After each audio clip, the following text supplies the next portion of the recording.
Gangway! Gangway! This is no place to play. Socket! Here, Socket! I'm sorry I couldn't come earlier, boy. Everyone's so busy around here. Where do they all go to, Socket? Why don't they ever come back?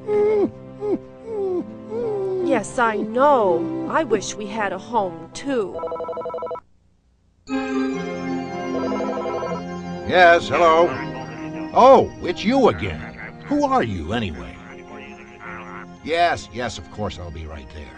But say, how do you always know when somebody needs help? And just who are you? Yes, wish I knew who that is. So, you're the little relay who wants a home, eh? I'm Thermistor. Ever so nice to meet you, sir. My name is Relady, and this is Socket. Nice little Socket. Down, boy, down. So, I imagine you're feeling lonely and a bit at loose lands, eh? Not sure what's going to happen to you? Why, yes, how did you... Not to worry, my dear. Very soon now you'll be inserted on your own board, along with lots of other nice components, and together you will all become a part of a brand new electronic product. Oh, yes, of course, and your little Socket, too. You'll get special treatment because you are manually inserted components. Well, of course we are. Manually inserted components must be inserted by hand for a number of reasons, but mainly because they cannot be inserted by a machine. How delightful! You paid attention in class. Well, if you know so much, I'll just go back home. Oh, please, sir. Socket didn't mean any harm. Nobody tells us anything. That's why I'm here, to explain what's going to happen to you. Soon you'll meet some very interesting creatures called people. In fact, some of them are watching us at this very moment. Never fear, Socket. The people who will insert you are all part of a carefully trained team. They work closely together to see that you are safely preformed and inserted on your board in perfect working order. It's their #1 job. All righty then. Come along, Relady. Time to leave. Stay close and keep a hold on Socket. Off we go!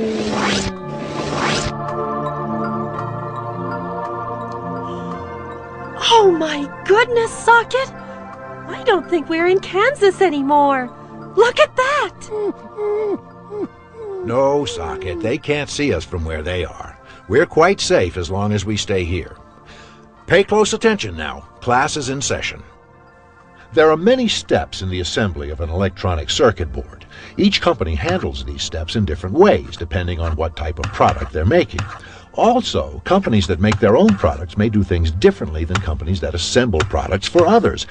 Oh dear, now see here, stop that.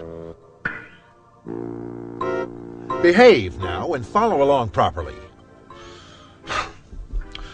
Companies have trainers and supervisors who explain to their employees where the manual insertion part of assembly fits into the overall assembly process. Enough of that. I'm sure you two are more interested in the preforming and manual insertion of components like yourselves. Oh, yes, please. Of course, you know that there are several times during the assembly process when components might be manually inserted. Before wave soldering, or pre-wave soldering, after or post-wave soldering, and after a cleaning operation. Now, there are several things that people must know before they learn about component preparation and manual insertion. The first thing to remember is that each company has its own way of doing things. The trainers and supervisors in each company explain to their teams how work is done in their shop. Next, safety, a very important subject. So important that every company carefully trains its employees in how to be safe at all times. Workers are taught about special clothing, safety glasses, how to lift and carry things properly, the importance of keeping all work areas neat and clean, and other safety-related issues. Supervisors are always ready to answer safety-related questions. Two other areas are equally important: how to control troublesome electrostatic discharge, ESD, and how to properly handle electronic assemblies to avoid contamination and physical damage. Every employee learns about these subjects to keep from damaging electronic assemblies by accident.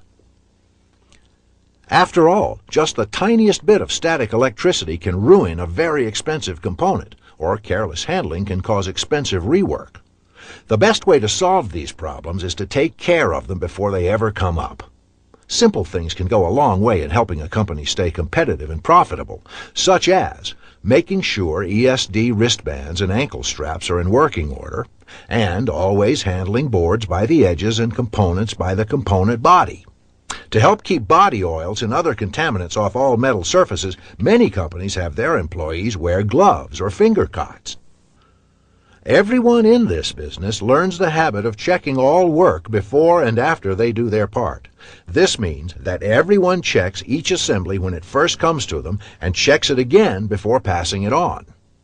Finally, teamwork is very important. Well, it certainly is. Yes, my dear. Each one of those people down there has learned that they are all part of a team. They help each other to improve every day. They help each other take good care of you. But pay attention, because now we're going to study what you really came here to learn. We'll concentrate on kitting or picking, the application of temporary solder mask, component preparation, and component insertion. So, on we go to the first steps in the assembly process, kitting and picking. Back in the stock room, most parts that go onto a printed circuit board are gathered and kitted together. Then this kit is sent out to the assembly floor. Kits include various types of hardware, many different types of components, the board, and assembly instructions. This list of instructions is sometimes called a traveler. You and socket will be kitted together with components that are manually inserted. You might go to the manual insertion area with inductors, transformers, thermistors, and other relays and sockets like yourselves. In addition, non-component parts like various types of hardware, tags, and stickers may be picked and kitted with you. Everyone in the picking area, and indeed throughout the assembly room, has learned to identify the various types of components, so you won't get mixed up with components that look like you but do different jobs. People are very careful about this because if the wrong component is used, the entire board may not work. In fact, I imagine that most workers have access to IPC's Component Desk Reference Manual number 18 and have all been thoroughly trained in component identification. So then, after you leave the stock room, the first stop for your kit will be the temporary solder mask application area. During the wave soldering process, if we want to keep melted solder out of a certain part of the board, we cover it up with solder masking. Some of these places are holes in the board for various types of hardware, like screws and conductor posts, the holes of components that are inserted after wave soldering, or the holes of components that are installed on the back or termination side of the board. Almost always, gold finger connectors on the edge of a board are masked to keep solder off their contact surfaces. Solder mask comes in several forms: liquid solder resist, solder boots, tape dots, and solder resist tape. Now, all of these solder resist applications are applied by hand. However, liquid solder resist can also be applied by automated machines to speed things up if a number of holes need masking. Just where and what types of solder mask are applied is carefully detailed in the instructions that go with each board. An important point that assemblers always remember is that after resist tape is used, it's always removed slowly. If it's removed too quickly, ESD damage can occur. It's very important that the mask is applied to the correct through holes. Most boards have legends with indicators that show locations for specific components, called designation, component polarity, and component orientation.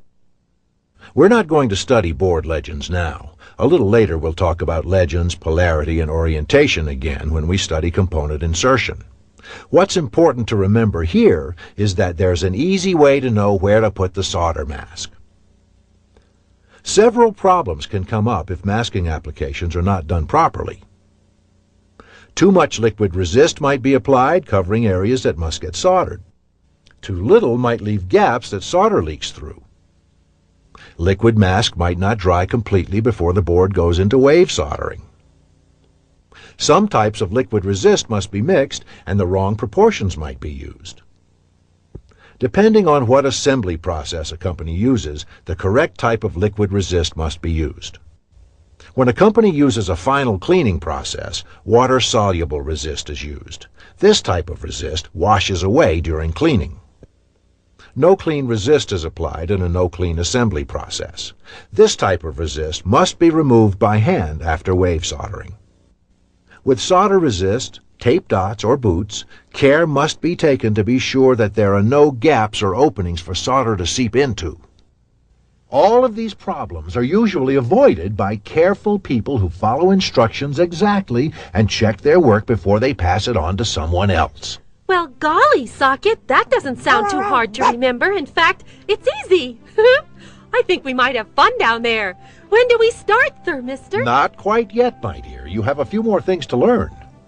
But before we do, we'll stop right now and let the people watching turn the tape off.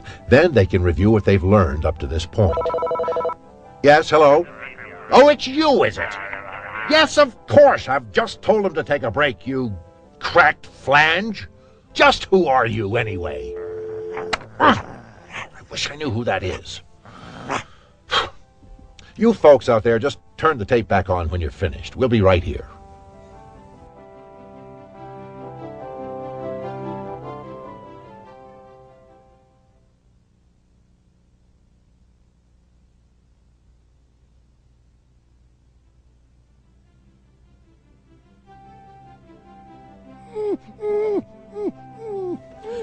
I'm kind of worried about that too, Socket. Well, you needn't worry, because it doesn't... Oh, you're back, are you? Socket and Relady here were just wondering about the next section, component preparation. I was about to explain to them that it doesn't hurt. You people are much too careful for that. I certainly hope so. Count on it.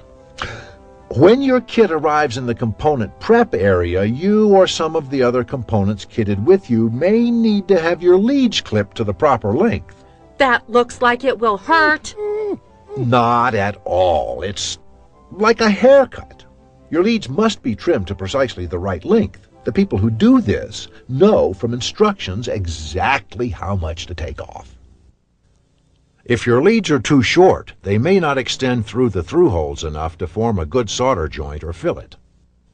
If they're too long, you may not sit on the board in the correct position. Or, when you go through the wave solder process, molten solder may web or bridge across to another component's through hole. This could cause the board to function improperly. After your leads are clipped to the correct length, you might be covered with a material called heat shrink sleeving. It's like giving you an overcoat. It's done for several reasons. For instance, heat shrink sleeving would protect your leads if they cross over a non-common conductor, where a short circuit could occur. But even if you don't get a heat shrink sleeve, your leads will certainly be given a very special shape. This is called preforming. Why do my leads have to get bent? Good question. There are some very important reasons for bending leads into certain shapes. Just what shape your leads will get depends on the needs of your particular board. One reason for preforming leads is to provide stress relief. Some components heat up during normal product operation. The boards themselves heat and cool. Stress relief bends keep component leads from pulling and damaging the component or the board lands as it expands and contracts. If they don't have the proper stress relief bends, they could pull on the board. This pulling could cause damage to the through-hole lands, crack a solder fillet, or the end of the component. One type of component preforming is called lock-in crimping. This type of preform helps hold components in place on the board where the board might be subject to high vibration. Oh my! What is that? We're not sure. Some of the integrated circuits think it may be from another planet. Other shapes hold certain types of components above the board. Some get so hot during normal operations that they could damage the board if they were too close. There are special shapes for space or real estate considerations. A component that's normally placed on the board in a horizontal position may have its leads shaped so that it can stand vertically off the board. It then takes up less board space. This makes room for other components underneath, and it creates more perimeter space around the component. When making this type of bend, care must be taken to protect the end of the component. The bend must be made far enough away from the end of the component so that the end seal doesn't crack. Finally, your leads must be preformed to fit exactly into the through holes of your board. If they're not bent just right, they're difficult to manually insert. If leads are forced into through holes, damage can be done to the lens or the component itself. That's right, Socket. Everyone wants you to fit perfectly into your new home. How do our leads get bent? Well, let's see. Leads are shaped in one of two ways. They're preformed via a machine or by hand. Let's look at machines first. Different manufacturers supply these machines, and any one company may use several different types. The machines are either motor-driven or hand-powered. But all preformed machines use different dies to make specific types of bends. Some motor-driven machines may even cut leads as well as shape them. A preformed machine operator first selects the correct die according to the type of bend the instructions call for. The die is then inserted into the jaws of the machine and locked down tight. Machine operators take special care that oils and dust from other parts of the machine stay off of the dies where these contaminants could rub off onto components. The position of the die in the jaws is adjusted using the adjustment setting screw. Then, many components are loaded into the feeder chute if the machine has one. Of course, everyone makes sure that their hands, clothing, and hair are well clear of the jaws when they activate the machine by hand switch or foot pedal. A machine that uses a feeder chute may continue to run until all the components in the chute are preformed or until the activation switch is released. A person using a hand-powered preforming machine follows the same procedures for a motor-driven machine, except that a hand lever rather than a motor supplies the force to drive the mechanism. Now, if some type of preform machine isn't used to make the correct bends, hand tools are used. These hand tools may include specially shaped pliers, a number of different types of jigs, and several types of cutters. Almost every company uses the same procedure to check preform work. After the very first component lead is trimmed and shaped, it's carefully checked and measured to see that it fits in its place on the board. If any adjustments are needed, they are made. Then the next component is checked. This checking and adjusting goes on until just the right bend is made and the component fits correctly in its spot on the board. Then the work proceeds. Every now and again, a component is spot checked to make sure the preforming procedure continues to work properly. Right again, Socket. Several things can go wrong during preforming. The wrong die for a certain shape of bend might be installed in a preforming machine, or the wrong height setting might be made. Jaw settings might change or drift while the machine is in operation if the lockdown screws become loose.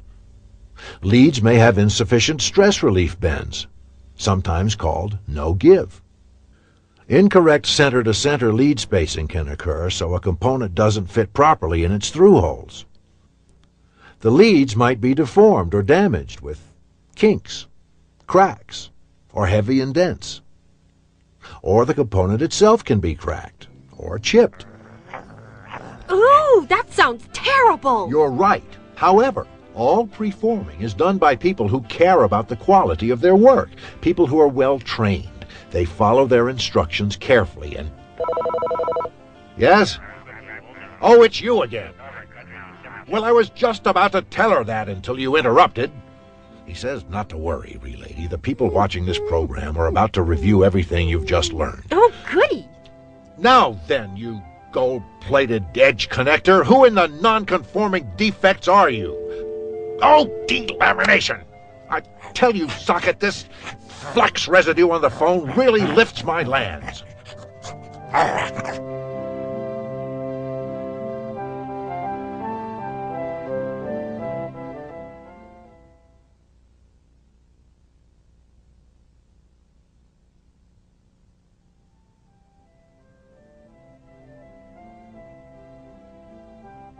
We're back.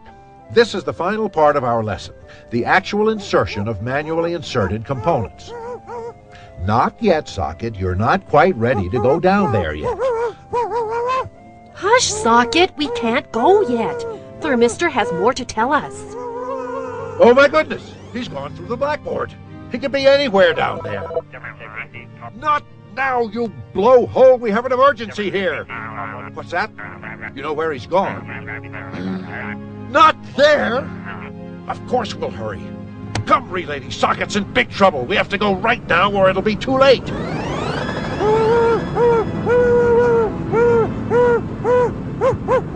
Socket, you can't be in here yet. You have to be preformed and inserted first. Socket! We must leave now before we get stuck in the wrong place, Socket! Quick, hold on to me, relady, and grab him. Keep a tight hold on him while I try to get us back. Oh, my, thank goodness we arrived in time. Socket, you must never do anything like that again. He won't, there, mister. He promises. See that he stays put. Now, where was I? Oh, yes, insertion.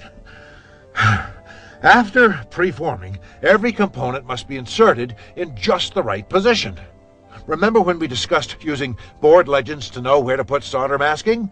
Yes, I do. I said that things like component designation, polarity, and orientation were indicated on these legends. Now you're going to see how legends are used to place components in the correct position on the board. Many types of components are oriented or polarized, such as polarized capacitors, ICs, sockets, filters, and transistors. Those parts that are polarized have a plus or positive lead and a minus or negative lead. There are different kinds of markings on polarized components that show which lead is positive. The positive lead must go through the positive hole, and the negative lead must go through the negative hole, or the component won't function properly. Legends often show which hole is for the positive lead and which hole is for the negative lead. Orientation means that each lead must go into the hole assigned to it. For polarized components, polarity determines orientation. Usually the lead closest to the polarity marking is the number 1 lead and goes in the number 1 hole. The legend may show the outline of the component with the number 1 lead marked. Even if a component does not have polarity or orientation, it must still be inserted in the correct location on the board. Each company trains its people in how to recognize polarity and orientation markings. Also, the instructions will point out the location of every component and where the leads are inserted. Following instructions here is very important. If an employee is not sure, he or she always asks the supervisor for help. There are some simple rules employees follow during the manual insertion process. 1. They always check a part before they insert. 2. They check that the insertion location is correct according to the instructions. 3. They never force a component into its through holes if the leads are not preformed for the correct fit. 4. They insert the components in the order the instructions give them. Usually, the smallest components go in first. However, the instructions determine what components go where and when. 5. They check that each component they insert is straight, and they always make a last check to see that their own work and the work done before them is correct. After a component has been inserted, and before the board goes to wave soldering, it may be fixed on the board so that it cannot move. This is done by clinching its leads or using adhesive bonding to hold the component in place. This may be necessary if the boards are being stored or moved around the assembly floor in a vertical position. It's also used if the finished product is subjected to heavy vibrations as a part of its normal use. Look! There it is again! Yes. We think their numbers are increasing. Clinching involves bending the ends of the leads that extend through the holes. Adhesive bonding involves gluing a component to the board after it's been inserted. Of course, there are rules about just how to clinch leads and where and how much bonding material to use. These rules, or standards, are very specific concerning what is acceptable and what's unacceptable. Speaking of acceptability, IPC has developed a reference manual, A610, named Acceptability of Electronic Assemblies. This book describes what is acceptable work and what is unacceptable in every area of circuit board assembly.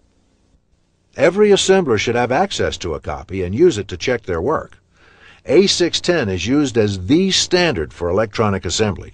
It's been approved by the American National Standards Institute. Some companies use semi-automated manual insertion machines. They use low-powered lasers to show operators just where to insert different types of components and in what order. In some, preformed components are placed in special bins. The correct bin is automatically presented to the operator when the laser indicates that component is inserted next. Of course, people using these machines are thoroughly trained in their operation. Another system for manually inserting components is on an assembly line. On a line, each operator is responsible for a certain number of parts or for a certain area of the board. Instructions cover which people do what jobs on an assembly line. When a board comes into the manual insertion area, it is usually mounted in a holder or pallet. The pallet gives people a way to handle an assembly and move it from one area to another without touching it or scraping it against hard surfaces. Pallets also help protect the board from ESD. When operators finish their work, they either place it on a motor-driven line that carries it automatically to the next worker, or it's pushed or slid down the line to the next person. Assembly lines require teamwork among the people using them. Everyone must know what the person in front and behind them is doing and how long it takes. They must know that the quality of their work affects the quality of the next person's work. This is another example of why teamwork is so very important in every area of the electronics industry. Finally, after all the machine and manually inserted components are in place, they're wave soldered. When the molten solder cools and hardens, it forms a solid mass that creates a mechanical and an electrical connection. This means that the component will be held firmly in place and that electricity will flow through the connection. Oh, no, not him again. All right, you de-wetted blister ripple. I've had just about enough of your measling blather. Oh, it's you, dear.